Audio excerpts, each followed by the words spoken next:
From I Am Interchange, this is the Hatch podcast series.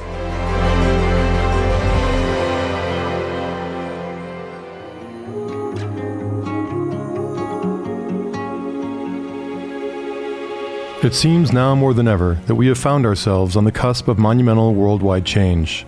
Whether we consider the environment, politics, infrastructure, health, economics, or inequities across a broad swath of social constructs, the consensus is clear and urgent. All is not as it should be. The United Nations, a consortium of 193 member states from around the globe, agrees. In 2015, the UN unanimously adopted the 17 Sustainable Development Goals, the SDGs. These goals call for urgent action in global partnership to secure peace and prosperity for people and the planet, now and into the future. In alignment with the SDGs, Hatch, a curated network of artists, activists, and entrepreneurs working together to accelerate positive global change, has partnered with I Am Interchange to fuse adventure journalism with experiential design labs to develop innovative solutions to complex global challenges.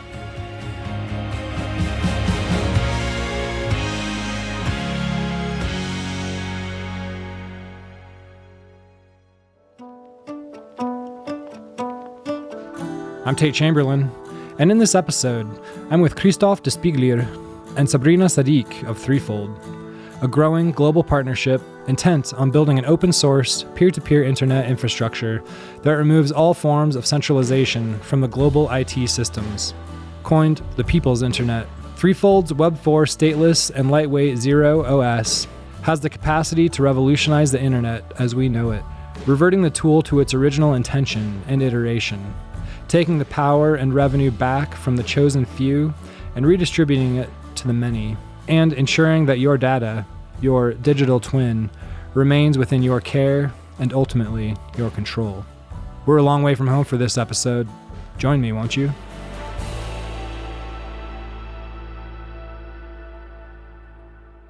What almost kept you from being here today? What almost kept us from being here today? Yeah.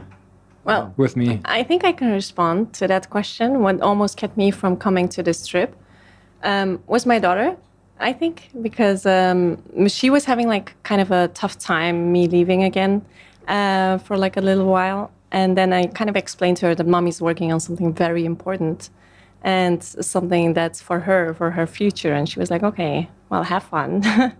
So that's something that almost kept me, but I know that we're doing it for a good cause. So happy to be here. So your daughter, you've been traveling a lot, and your daughter kind of expressed concern about it? Well, during COVID, she was really happy that I was home. Yeah. But before that, we went on a couple of trips.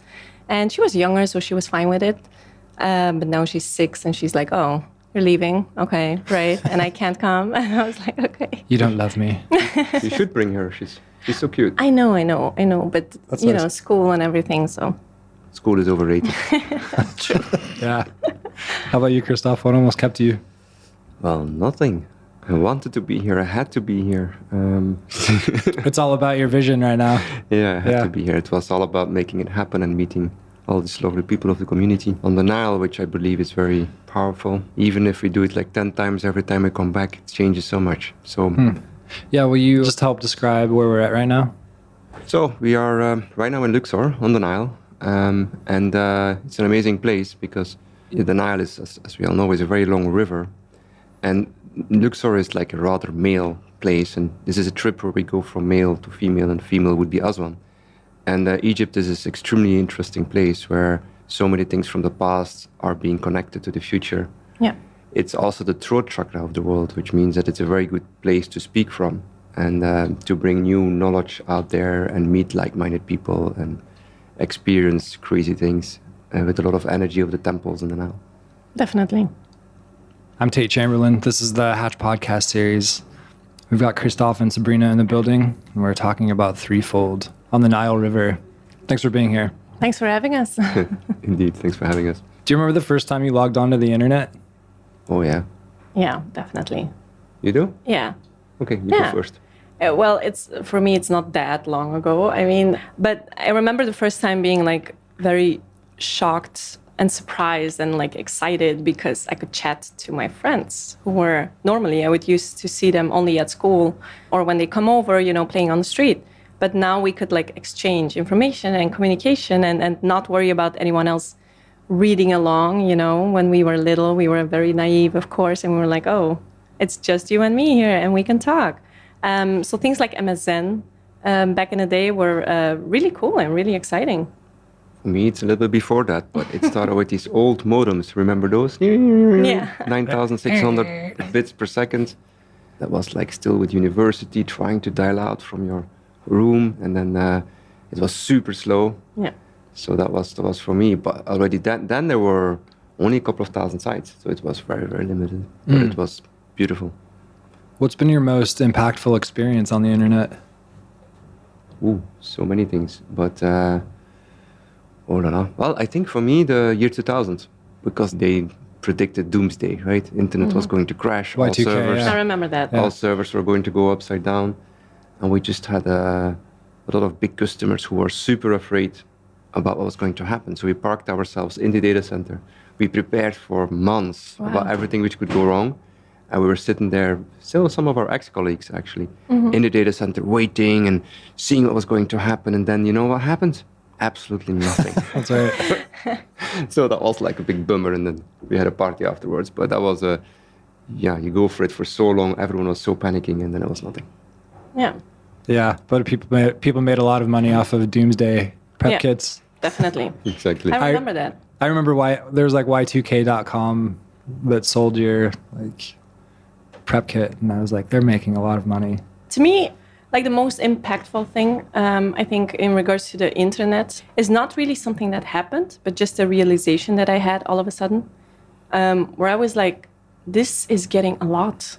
Like having all of these platforms, like having so many logins, and not really knowing who sent me a message where, and just being like very stressed and getting FOMO. What if I missed something because my notifications are off for that specific platform? So I think that realization of it's getting a bit too much. I'm being online. There's so many me's out there. I think that really impacted me in a way that I'm a bit more careful about what I post, where I log in. So yeah, just a realization more than something that happened. Okay. We're kind of riffing off of that. Kristof, you mentioned dial-up modems and connecting that way. What are some significant areas that you've seen it evolve until now? At the beginning, it was all about hope to me, because it even came from military originally, DARPA, and then universities, and there was no security. Everyone was completely open to each other. It was about sharing. It was about, it was almost like a hippie movement. So you could feel like, oh, wow, the world is going somewhere. You know, we are going into another direction. So this really has a lot of potential. And it was like that. People were creating some piece of software. It was also still manageable. You didn't have to be afraid. And I think the main thing we lost is just that. It became, of course, without the internet is like an upgrade of our consciousness in a way, if you want, because now we can do things we couldn't do before. We can, without traveling, see people. We can learn so much more. So it's definitely a step in the right direction. But just like the rest of the world, it became this place where you don't know anymore what is the truth. Yeah. People are being abused. It go all over the place. At the same thing, like our financial system, it's too capitalistic. Only a couple of people own everything. So we have to reboot this internet. This internet is no longer what it used to be. Yeah, it brought a lot of positive things in the world, definitely, a lot of knowledge. But it also brought a lot of negativity and a lot of greed. So I think that it's a very dualistic kind of thing to think about. Everything started going so much faster. Yeah. When I started working, internet was not there. So it was still like fax, and everything was slow. You had to wait, you had to send a letter, right? And fax was already the fastest thing you could do. Yeah. And now we're like, oh, you're almost not allowed to not look at your WhatsApp or Telegram. You're going to miss something. You're going to miss something. And the kids, they are like glued into their devices. They get addicted. That's definitely in the direction where it shouldn't be. They probably spend a lot of time, I mean, I do too, just going in and out of different apps. Mm-hmm. But it's also very designed for them to be that way. Even when I take a look at small children, the internet is designed to captivate them and to keep them constantly interested. But their attention span gets a lot less, I think. Yep. We could probably spend all day talking about Web 2, Web 3, Web 4. But for the listeners, can you take us through the three of them in a nutshell? Kristof can. Yeah, so Web 2 would be typically what we use today, right? 99% of the cases we go to a server somewhere in a far away, what they call data center. Because if we speak about the internet, it's not the cable as much, it's we are using an application. And that information needs to be stored somewhere. Mm-hmm. And we are all together in these huge server farms, which are in these huge buildings called data centers. And that's Web 2, which is we use lots of applications on our phones, on our computers, and then through these websites and so on, we go to centralized server farms where everything acts on our behalf. And we exist many, many times. And that's what we call Web 2, right? Web 3 would be, that's very new, actually. That's blockchain, where new technology is used to decentralize the server. So the server is no longer one place owned by one company, but now the server can be co-owned by many people, many companies, many individual parties. And as such, the data now and the application is co-owned by many more, and it's more deterministic. This is definitely a step in the right direction. But it doesn't resolve the main problem, which is it's still centralized. Our data is still co-owned by a lot of other actors, and we still exist maybe 50 times or 100 times, and that needs to change. Yeah. So Web 4 is the next attempt, which is basically going back to the past. We go back to what nature does. It needs to be around us. We need to be in the center of our own digital life. We need to own our data. We need to be our own application. So we shouldn't need these data centers or these server farms anymore, but we need to become the center of our own internet experiences. If communication happens, it needs to go between all of us, and that's what people like to call Web 4. We're here to talk about the Internet of Internets, ThreeFold. Why ThreeFold? The name ThreeFold? Yeah, why the name ThreeFold, and why did it happen? The name, there was just no reason whatsoever. We needed the name, and the universe just gave, let's call it ThreeFold. Well, yes and no. I remember that a lot of things pointed to three things. I know. Remember? So we had like equality and this and that. So everything that we were doing, we kept coming back to that three. True, but the name was already there. Yeah. No, but the dream of bringing us back to the internet is old. That's when we saw it going away in different directions around 2000 already. It's more than 20 years. We knew, no, the internet needs to go back to where it originally was. We just didn't know how. And that's where it came from. But thanks to blockchain and more experience we had with our own people and some things we did in the past, it became slowly possible. Yeah. In the beginning, it was also about a currency. We thought, we need to make a reliable currency, but that became less important. The internet per se, being able to co-own infrastructure on which anyone can build whatever they want, that became a really important purpose. And that's where ThreeFold came from. We need to go back to an internet which is not owned by the happy few, but it needs to be owned by all of us, and it needs to become a source of wealth as well, because the internet is one of the biggest growing commodities in the world. It's like the new digital gold, if you want, or digital oil, if you want to use that one. So that's why I think it's good for everyone to have an internet which is ours. It doesn't seem fair that in an industry that is worth so much money, it doesn't seem fair that it's owned and profited by such a small group of people. It shouldn't be. Yeah, less than 20 people in the world, 20 companies in the world own more than 80% of the internet capacity, which is the lines, the compute, the storage. Exactly, and that doesn't make sense if you think about it. ThreeFold's based in decentralizing the internet. And can you give me a couple of examples of why decentralization of the internet is better? Well, as Kristof also just said, it doesn't make sense in this way of how the internet is working, that you have like big data centers that own all of that data, first of all. And I always say it wouldn't make sense for me living in Belgium to get my electricity from Turkey. It just doesn't make sense. So why shouldn't it be close to me? Why shouldn't the internet be close to everyone that is using it? And why shouldn't it be distributed all over the world instead of very centralized in a couple of places? Yeah, let me elaborate on that one. It's a very good way how to see it.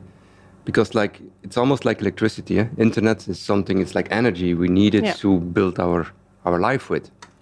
And just like electricity, today, electricity used to be generated from some centralized electrical plants. And like Sabrina said, if that plant would be far away from it, wouldn't be efficient. So building a new internet means that we all need to do it ourselves, like a solar panel. So it's really like a similar model. So just like a solar panel, at least in theory, allows people to give the energy to the people around you, why not do the same for the internet? Yeah. So it's like a solar panel. You buy a computer, any computer will do. You put it in your home, you download some piece of software, and now this computer becomes part of this new internet, and it provides internet capacity, which means compute storage or network capacity, to the people around you. Just like how a solar panel would do for electricity, we can do that for the internet. And that's pure decentralization, I would say. Yeah, and the more far away the source is, of course, the more it costs as well to get it to you. Is there a reason why our current system can't scale? There are tons of reasons. Yeah. But I like to use an example. A couple of years ago, I was in a township in South Africa.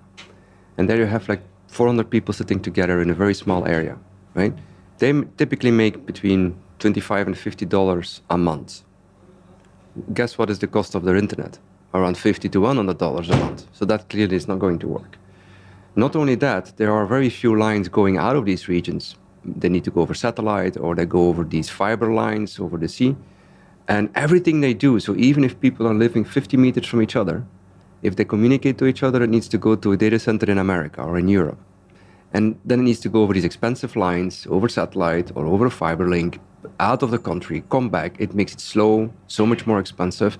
And because of that, there are still more than 3 billion people not having access to the internet because it's simply too expensive. So this is just, it shows how badly the internet is designed right now. Because the parties behind it don't care about that, right? The only thing they care about, we became a product. Yeah. Which is money is being made on us, our data, by what we're going to buy, what we search for, marketing income and stuff like that. So for them, it's not really relevant to give it to everyone in the world or help these poor people in the township. But if we go back to that example of the township, now imagine that you have internet capacity in that township. And now people would have unlimited information available in their township, education information as an example. They could communicate, they could learn. And you know how much it would have to cost? Less than $1 a month per person. We made the calculation. So rather than today 50 to 100, we can give them a system with education, with all their applications needed, anything actually to give them almost like a new chance in life to become a participant in an economy. And that needs to cost less than $1 a month. Yeah. And also, I think if we take a look from like a planet perspective, all these data centers being non-scalable also means that they have to build new data centers. These data centers are immense. Where are they going to do that? They're going to have to cut down trees and, make room for these data centers. That is not what the planet is intended for. We need to make sure that the planet and the nature is preserved and all of these things. So having it decentralized in such a way, you won't have the need to create space for a new huge data center. Thinking about the internet being hosted through my house sounds scary. It sounds like, how could that possibly be more secure than what I have? Isn't the regular way more scary? Knowing that they have access to your data instead of it being close to you, and I think that's more scary. But could someone hack into it easier? It's like at my house. How do I defend myself from someone who wants my information? Well, it all has to do with, at the end, everything can be hacked, right? There are daily hacks today. And if something gets hacked, it's typically big. It's like sometimes hundreds of millions of people lose data or their identity leaks. Because these big server farms, they have hundreds of millions of users sometimes. So it's really worth for hackers or whoever wants to get something to spend sometimes many millions of dollars to find a way in there. Because the moment you are in there, it's like a jackpot. Because then you have so much information. And then that's only one, which is just to do with hacking.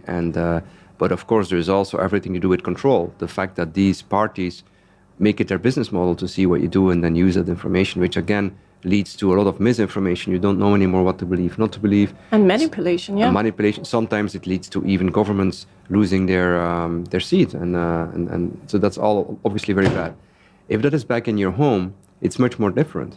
First of all, technology, yes, there is a technology element. Technology needs to be properly constructed and it needs to be safe and all of that, which I think we did everything we could. I hope, let's touch wood, but definitely we try to do that.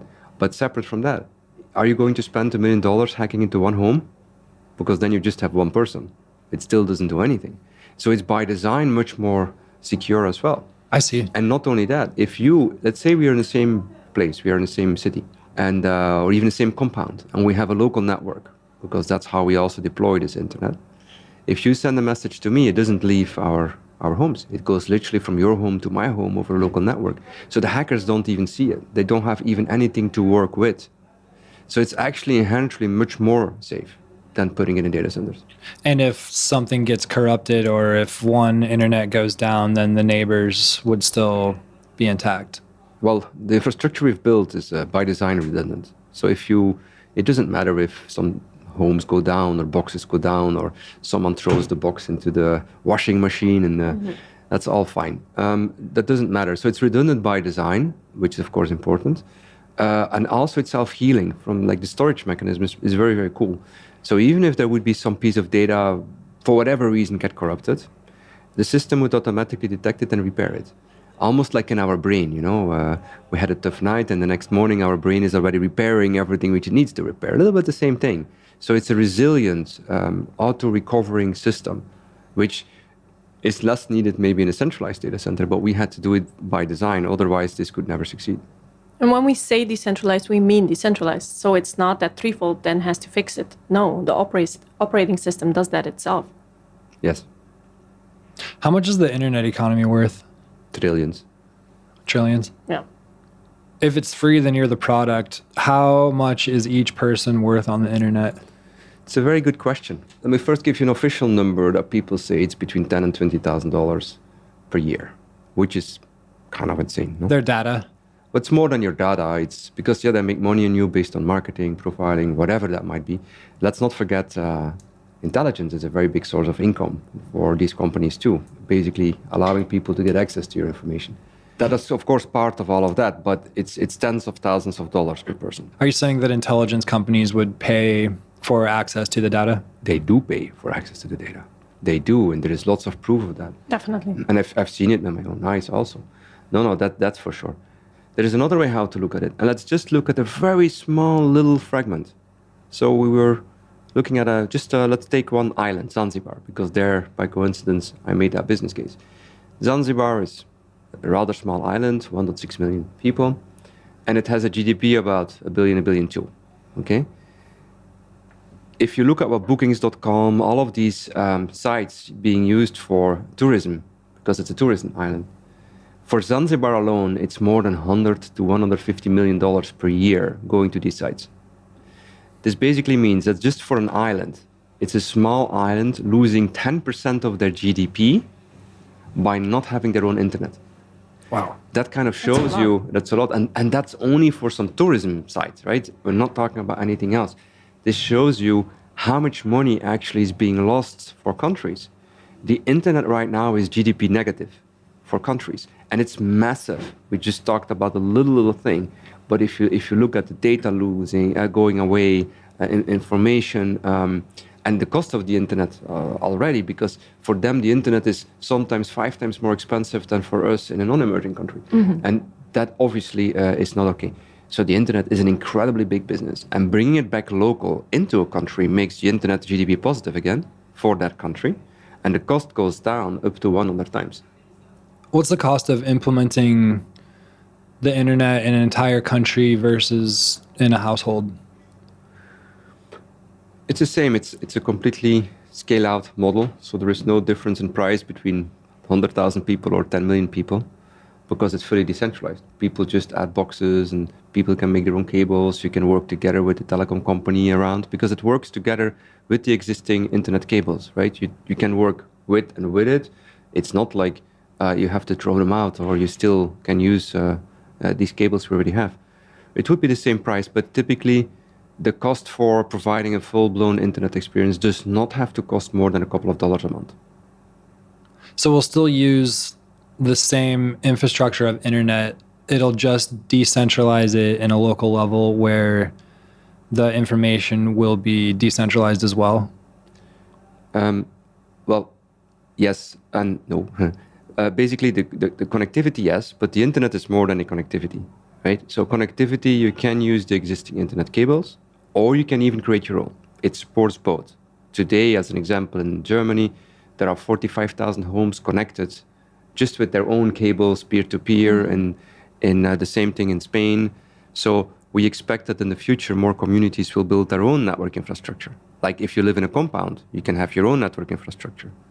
But for us, it really doesn't matter. For us, we just use this protocol from the internet called TCP/IP, and as long as that is available in a direct way, peer-to-peer, which people did themselves, or it's from a service provider, for us it's the same, or from another satellite system, we just use whatever is available. What is more important for us is the compute and the storage capacity. The fact, where is your data? Where do you exist, right? Because that's what we really are trying to resolve. The rest is just a communication mechanism. How can you go between your browser, your application, and where you are on the internet? That's just communication. But where your data is and who owns it and who has access to it and where your application is and all the logic, that's much more relevant. And that's the main thing we're trying to keep to you. The internet is so much more than just the connectivity, of course. Right. And that's, I think, where some people get confused. As Kristof said, it's also just, the capacity that you have and so much more than just the connectivity. And as long as you have a connection, all the rest is the most important thing, actually. We're even working on something very cool. We're thinking about putting some of the internet capacity in a coffee machine. Yeah. The one we're using? Yeah. Imagine how crazy that is, right? So, and it makes a lot of sense in a way. Coffee machine is important to us, right? It's in our home. It gives you, obviously, it's like a place where you can come together. Yeah. And having some little capacity in there who gives you your access point, if you want, to your internet life. Why not? For us, it really doesn't matter how it physically is being connected, but the purpose is to make it owned by us, ourselves, and we become the internet. Can I still use Google and Facebook? Will my connection to my favorite app still be the same? Or will that evolve into something like our next episode around our world and free flow? We hope the second, of course, but today you can still use Google and all of these things, right? And we are like complementary to the existing services. But of course, our hope is that eventually people will see the benefits of Web4 and how it can change everything in the way how we deal with our internet. And then indeed, that would be like free flow or other experiences being built on top of ThreeFold. Will you tell me about my digital twin? You want to hear about your digital twin? Yeah. Well, as I was saying previously, it doesn't really make sense. Again, it doesn't make sense that there's one me in this physical world and there's so many me's out there in my online world. To me, it's very confusing. As I told you before the podcast, a friend of mine last week sent me a message and she goes, well, I tagged you into something, didn't you see? And I was like, no. And she goes, well, on Facebook. And I go, oh yeah, my notifications are turned off. I thought you meant on Instagram. So it's a very confusing state to be in if there are so many yous. And I think that digital twin is a great response to that. Now it's very complicated. Eh? Just as an example, we want to play squash. It's like almost rocket science. I have to know which chat to use, to who, SMS and WhatsApp and Telegram. And then I have to log into a website, which maybe doesn't work. And then I need to pick up the phone. And then I have to remember where my friends are and so on and so on, right? It's a lot of work just to organize one thing. And this is not efficient. Why does it have to be like that? And it doesn't, but the existing services are not made for us. They are made for them. Mm-hmm. It's all about why they need us to be into their system and how they can make money out of us. It's nothing to do with what we need. Do we need 5 chat systems? No. And we are made very app-centric. It's almost like a painkiller when you're sick. Oh, my headache. Oh, fine. Then here goes another painkiller. Tomorrow, a headache again. What does that do? It's the same thing with the phones. Oh, you need another app. Yet another app. And we end up with 200 apps in our phone. It's definitely not in our advantage because we exist hundreds of times on the internet. And that consumes a lot of energy, a lot of server equipment, so that we don't want. So with the twin, we can turn all of that back, which is no, there is only one you. Mm-hmm. And everything is around you, which means if now I want to play squash, I just go to myself, basically, and I say, hey, I want to play squash. Because my twin would know, where am I? Who are my friends? What is my calendar? Right? It knows everything already anyhow. And it makes things so much more easy, more safe, more easy, more green. So why not? It just makes more sense. Is it like a wallet? goes much further, of course. A wallet is a piece of software in which you can store money. No, this is literally a piece of software, like an application. Like you would have something running on your computer, but this app, in this case, wouldn't have to run on your computer. It would run somewhere where you choose that it would be run, like in a coffee machine or, which is maybe a silly example, or on some of these ThreeFold boxes close to you, maybe in your own home or from a friend. But it's still done in such a way that you can never lose your information. And I want to stress that. You can never, ever lose your information, your data. And yet still it's completely linked to you. So, but it's literally physically some application running on your behalf. And you're the only one who has access to your application. And you could think about it like an avatar, like a twin. It's literally something alive. It's not you, and it's you, right? It's not you because it's something technically running there on your behalf, but it's also you because you're the only one who can talk to it. It knows a lot about you. It's your online you. That's a good name. Maybe we need to call this our online you. The online you.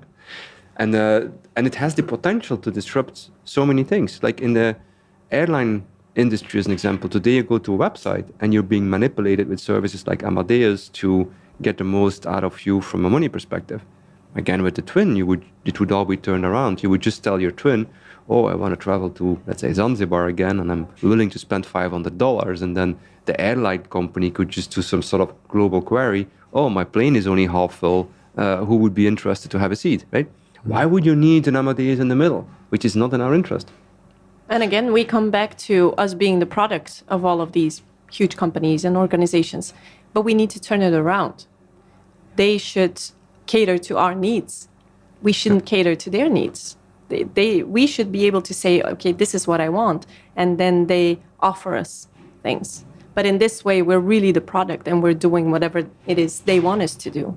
Like you log in, oh, you have to create a new avatar and you have to create like a new login there and a new password and all of these things. And as Kristof said it yesterday, you should be right now in this situation. You're lucky if you get a seat on a plane. Yeah. We need to turn that around. It's all about scarcity, yeah? Oh, this clothes, right now you can still buy it, but maybe tomorrow you can't buy it anymore. Well, that's silly. What if you turn all of that around? We just mention what we need. And then things just come to us, right? We just say, okay, we're looking for this, and that's what it may cost. And I can wait, a week or 2 weeks, and let it just happen. Your digital twin finds out what the best solution is for your needs. Yeah. How will ThreeFold be regulated, and like who will govern this? All of us together. They call these kind of systems DAOs, decentralized autonomous organizations. And it needs to be a combination of technology and people, because I do believe in the good of people. Okay, let's be very clear about that. Yeah. I do not believe in some piece of code somewhere which is going to rule us all, like we sometimes now see in certain systems that can lead to a lot of side effects. So I believe about people.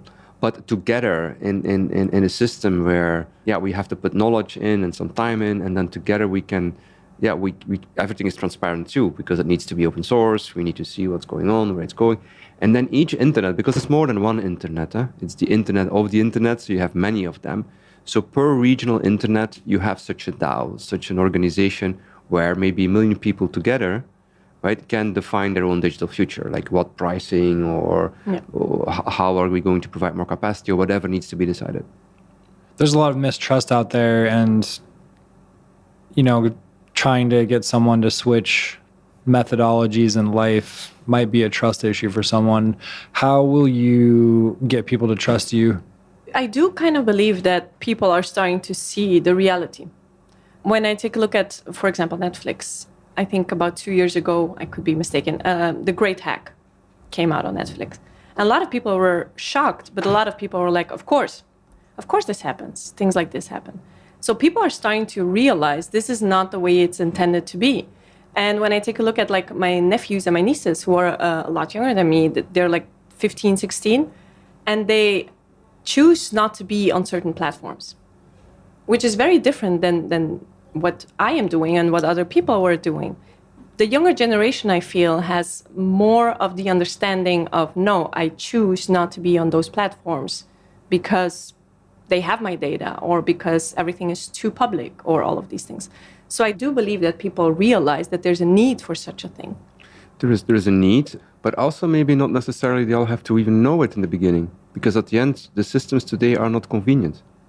And people, one of the driving forces for many people to do something is convenience, right? They want to have access to faster information or more capabilities. So what if, and we are working with partners, and some of these partners come out with beautiful new experiences, we like to call them, which automatically are on such a twin. So you as a user would still see it like an app in a way, but almost automatically you would get your twin as part of that too. And then we hope that people realize, hey, wait a minute, now I have this thing. I didn't know what that was. Let's click on it. Oh, I can do more things with that too. I have some decentralized Zoom alternative, WhatsApp alternative, whatever that is, and they can start experimenting. And about, not trusting, it's true. Today we live in a world where people are scared. And one of the issues, in our opinion, is anonymity. I mean, it's too easy to hide for everything, right? It's like you don't even know anymore what information is true and what's not true. In this system being built on top of ThreeFold, the twin, there we are really trying to avoid anonymity, and we're trying to make it all very transparent and very wide. And we have something called proof authenticity, so where it will be much easier for people to see, oh, wait a minute, that person is not anonymous. A lot of other people are trusting the output of that person, the information coming from that person, so that the web of trust can be reestablished. So we can feel safe again, just like the older days, or still in lots of emerging countries where you have still tribes. In tribes, you are together in smaller groups of people, and trust is a very important thing. And we think we have to go back a little bit to that, but then in a digital form, having our communities where we feel safe, where we know each other, where we can share information, where we can help each other, and so on. So it will indeed, it will require some changes. People and mindset, mindset changes, but better be, no? Yeah, I think the world needs that. Who's resisting you right now? 1 or 2 years ago, I would have said indeed some of the more bigger guys, but we were still really trying to figure out what are we, for who, and how do we position it. At this stage, I have to say it goes, of course, I'm sure that we will have more pushback, but right now we have some interest from countries, from many communities. It's like, it's very, very different than 2 years ago. And 2 years ago, it still felt like pushing a ball uphill, and then you turned your back and it passed back. But that's no longer the case. Now, wherever we go, you just talk about it. People are like, yeah, indeed, we need a new internet. We need more safety. So people want something to change right now. So that's a big driver. But of course, it's not us. I mean, with us, I mean not ThreeFold. It's much bigger. It's a movement. It needs to be millions of people together. The world needs to want this to succeed. It's not going to work because 100 or 200 people say, oh, we're going to do this. This is a community which needs to grow. It's a movement, and that is actually our product. It's not the technology. The technology is like-minded people who want to create their own internet, yet the internet of the internet. And that's also the only way how it can be done. We cannot be in the middle. That's just not doable. Because, otherwise, I guess the big boys are not going to like that much what we do, potentially. I think 2 years ago, like speaking for myself, I didn't think that governments will be likely to, partner up with ThreeFold and be like, oh yeah, let's create this new internet in our country. But now that it's happening, and now that we're talking about it, it's insane and so exciting to see how even those governments know that it's really needed, and they want to take control back. Yeah, and they have to, because like I said, and money talks, especially these days for them. Many countries have GDP negative internet. It's beneficial for them to do so. Yeah. Who of the countries and neighborhoods, who's going to have access to it first? I can't say yet. Okay. Yeah. just too early, but because there's a signing ceremony planned in a couple of weeks, and then it can go out. But it's a country it's an emerging country, and then it will go to some neighboring countries, but I cannot say the name yet. We talk about providing internet for the entire world. Is there enough hardware? How does it get distributed? Are there enough materials on Earth to do it? Yeah, because we need like literally 100 times less hardware than before. And you can reuse a lot of the existing hardware in the first place. We really don't need much. A box in the size of a shoebox is enough for host a digital life of about 100, 200 people. So that's not much. I mean, it's compared to the rest Absolutely. we burn through, it's like 2 times nothing. So there's a lot less hardware required than alternative strategies, because today everything is duplicated. You exist hundreds of times and it's not even done very efficient. So in the way how we suggest to do it, that's not the case. So there is enough hardware. That being said, because of what happened with COVID, and there are some issues in logistics right now. So finding right now enough hardware is sometimes a little bit challenging, yes. But it's a decentralized system by itself. So we are now adding mechanisms where more people can help each other and sell hardware to each other, even over the blockchain and things like that. But today it's a little bit of a challenge to find all the hardware. What's holding you back from going big right now? Multiple things, but one, of course, is we're very lucky to be funded by friends of friends and by our community. Yeah. And that brought us to where we are, and very grateful, of course, for that. And we're now at this interesting period that we're third generation. The technology is now there. It's people start using it, and now we need to expand. And this requires more funding. So funding is definitely one of the things we need to resolve. So we start talking to some investors. And of course, we can use any help, because like I said, this is not us. This is not just a company, it's a movement. We need to want this with more people together. That's one. The other thing is, right now, the crypto markets are behaving differently than, let's say, a couple of months ago, which personally I'm happy about, to be honest. I shouldn't say it like that, I guess, but it became a little bit of, what should I say, bubble. It probably still is. So having some correction and that more people start becoming more careful and aware about the potential of digital currencies, because there are huge potential, but it's much more than just a money game, right? Because for most of those projects, the product itself seems to be the token. And that's very different in our case. In our case, the product is not the token. The product is we are, as a group of people, together build this new internet. That's the product. And the token is just something we need to make it happen. Just a means for it, yeah. But that also, so that token slowly will then, as a consequence of us going up. So these are a couple of things which need to happen. Yeah, you mentioned crypto a second ago. How do you see the crypto world today, and are you playing by the rules? Do we ever? You're here. No, we don't. Well, to be honest, we had a little bit of an identity crisis, I should say, because we were also like, of course, you also want the token to go up fast and to see the golden mountains and whatever. We always tried not to do that, and we didn't.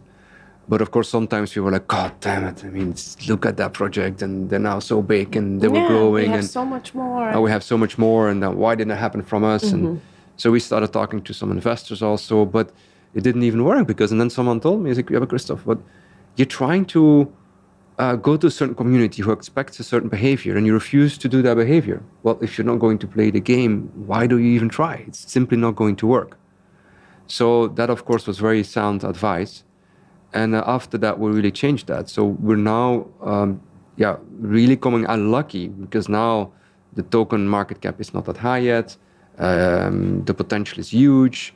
It's still very easy for us to now see, depending on what's going to happen with crypto, even if it goes really, really bad, our tokenomics is very solid. It means that because of how the network grows, this token can only go up in value because of what we did, not because of speculation or some people doing some hype somewhere. So I'm very happy that we came to that point. And we're going to do that now much more. So in the next couple of months, you're going to see lots of things happening to do with a peer-to-peer DeFi wallet, lots of more peer-to-peer decentralized tools, let's say, to allow the community to grow without exchanges, without centralized crypto institutes. I think it's very easy for these kind of projects to talk about, we're going to do this and we're going to do that. And with us, it's just, let's walk first. We're going to walk first and then talk after. And people are going to be like, oh, you were right. Well, that walking kind of already happened. Now it's the stage, we call it the expansion phase. So now we're going to do this internet of internets where more people will create their own internet. And how cool is that? You can say with a couple of your friends, hey, why don't we build our own internet, We live in Miami, let's build ThreeFold Miami, it's our internet. And you can completely, from scratch, build your own internet. And I think that's super cool. That's the next step, is allow other people, help other people so they can build their own internet. It sounds really disruptive. And we talk about people who pay a lot of money for access to data. Are you worried about your safety as it unfolds? No, not really. No, me neither. I think we're very rebels like that. Well, today they probably say, "Oh, this little tech Tiny startup, fish. right? They're just crazy. It's not going to work." Oh, maybe we shouldn't say it like this. But no, not really. Plus, we're really not trying. We might be a little bit rebel, but we're not trying to. This is not why we exist. We want to work with countries. We want this to be regulated. We want it to be all open and wide and in such a way, even if for whatever reasons crypto will have to be more regulated, we only welcome that. Because the more there is transparency, the less there is need for people to be so scared, And I hope that, governments are not worried about, but I hope that the average person on the street and as well big companies see the value of what we do, and I rather would them to join us. Exactly. There's so much opportunity. Why be scared if there's so much opportunity to work with them together?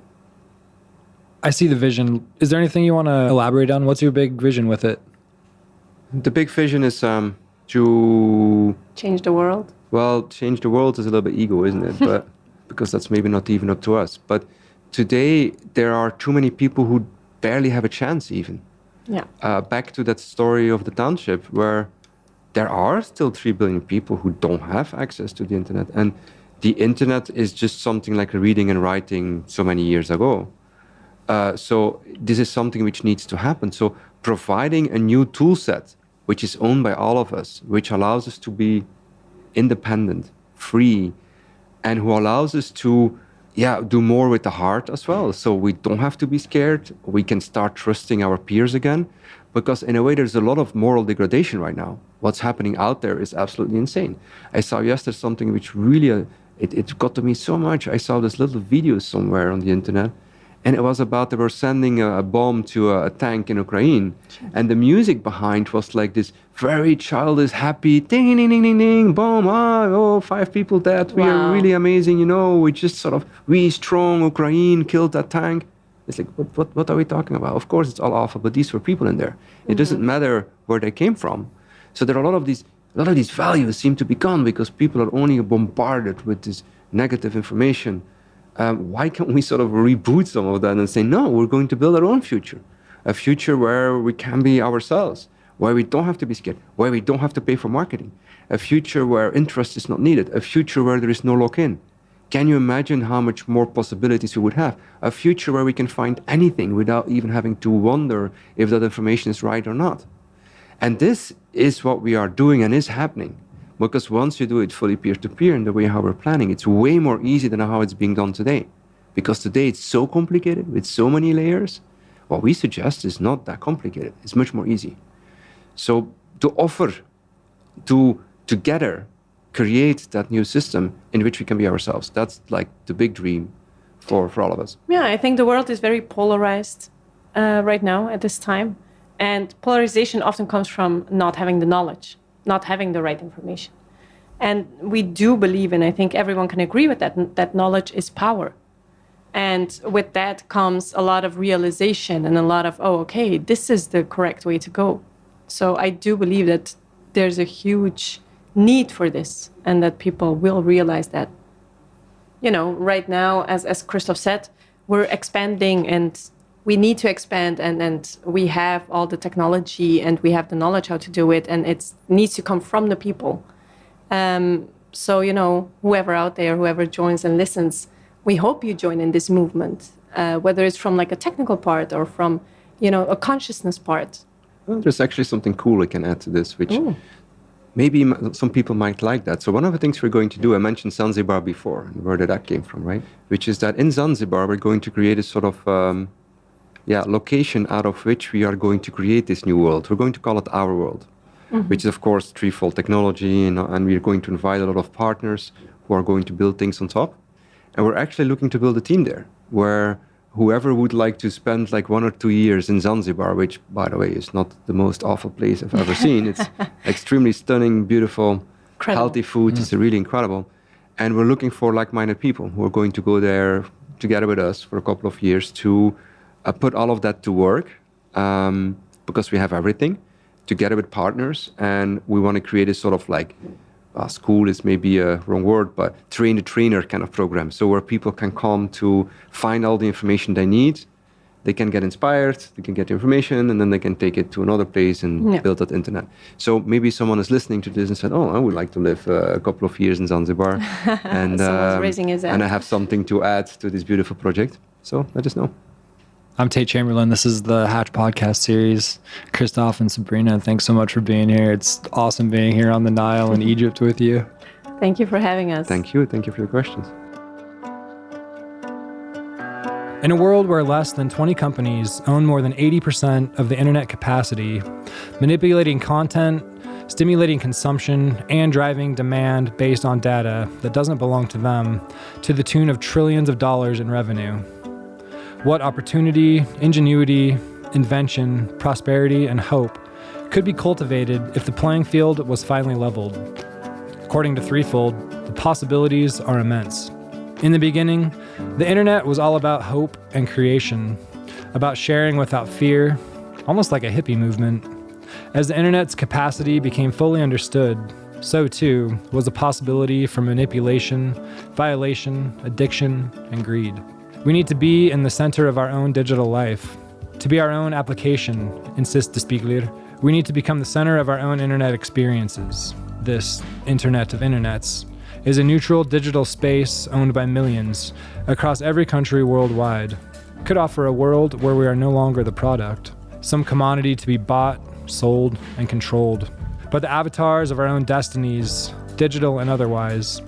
As the Spiegeleer argues, internet access is the reading and writing of yesteryears, and the fact that it is cost preventative to developing countries and remote communities across the world is not only morally reprehensible, but false. It should cost little more than $1 or $2 a month.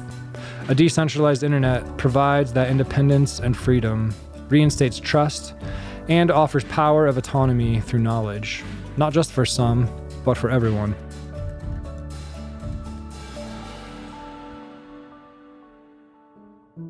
This episode was produced by Yarrow Craner, Susan Karstensen, and Tate Chamberlin.